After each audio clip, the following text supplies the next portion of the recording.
Hi lovelies, welcome back once again to my channel. Thanks for returning. Today I'm back and as usual I'm gonna share with you how to make this delicious authentic Ghanaian tea bread without milk and egg. Very simple and I hope you like it. Please stay tuned to the end and be inspired. To support your girl, please don't forget to like, share and comment on the video. Let me know your thoughts about this recipe, yeah? And I always appreciate it.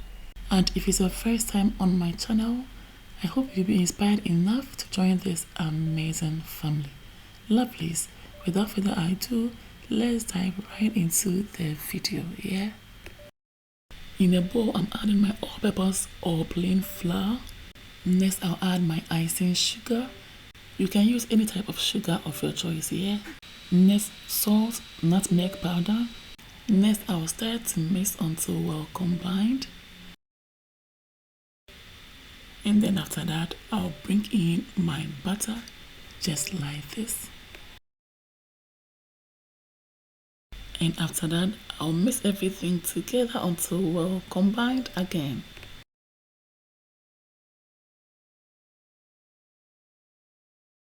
All done now. So in the middle, I'll create sort of a well and bring in my wet ingredients. And first, I've got warm water.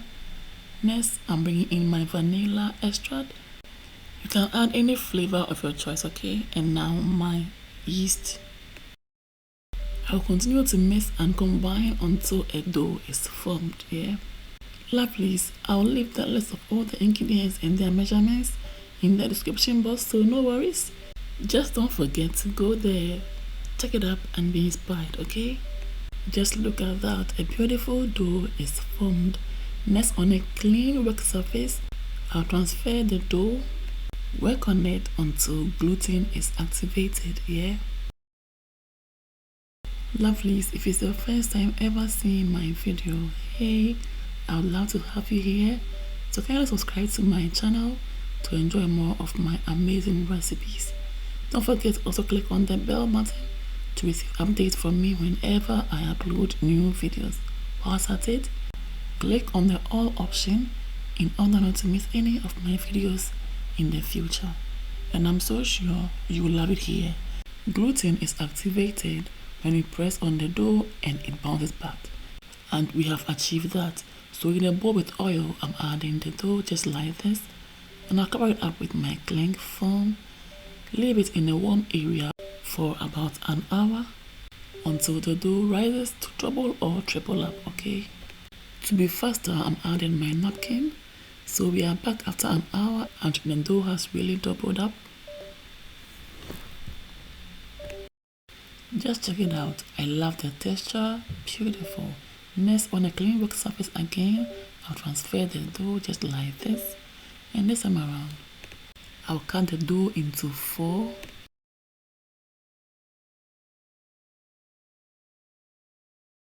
Once I'm done, I'll mold it into something like a triangular shape or triangular form, just like this.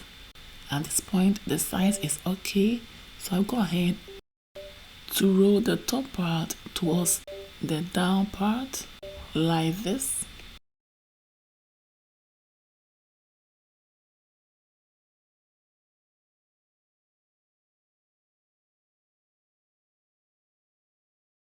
So I'll pinch both edges together to seal them like so. And once I'm done, I'll roll them like this to seal them properly. Lovelies, I hope you get it. So now I'm all done. Here we go. Amazing. Lovelies, I'll go ahead and sprinkle some flour on them, just like this. Or you can just wait after you let them rise again and then you add your flour. And then after that, you put them in the oven. Anyway, adding the flour before or after the rising period is all by choice and preference and it's fine, okay? So now, lovelies, I'll proceed to cover the dough with my napkin just like this.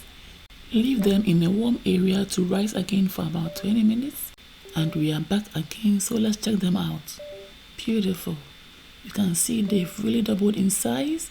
So now into the oven they go. We are back finally in about 30 minutes, and that's what we have here. Beautiful, amazing flavor, amazing aroma. I love the texture, I love the color. It's not brand, it's all good. Now let's see how soft and fluffy our authentic Ghanaian tea bread is. Ooh, very good. And this tea bread didn't last for even 2 hours after making it, so I had to make some again the next morning. My family loved it, and I was so happy to see them enjoy authentic Ghanaian tea bread the way. Lovelies, I hope you give this a try and thank me later. Okay? And whenever you do, don't forget to tag me with the feedback on Instagram or comment down below my Facebook and YouTube videos, which I'll always appreciate it. So far, lovelies, if you're enjoying the video, please don't forget to like, don't forget to share for others to see, and don't forget to comment for me to know your thoughts about the recipe. And please don't forget to recommend this channel to families and friends who may also like my recipes. And I paired my tea bread with oblayo, which is also a typical corn porridge in Ghana, enjoyed by many for breakfast, which you can count me out. And a video of how I make my oblayo will be soon on the channel, so if you are interested, stay glued to the channel in order not to miss the video, okay? I love the texture and everything about this authentic Ghanaian tea bread. Now I'm going to add my butter to enjoy it more. And ooh, this bread is still hot, hence the butter melting. Breakfast is ready and it's about to go down. Lovelies, I hope you've been inspired and you will try this out very soon. So for more of my videos, please follow me on Instagram, like and follow my Facebook page. Follow me as well on TikTok and Twitter for more updates. Thanks for watching. See you all in my next one. Until then, stay blessed, stay safe, be good, take care, and enjoy. Toodles! Peace out.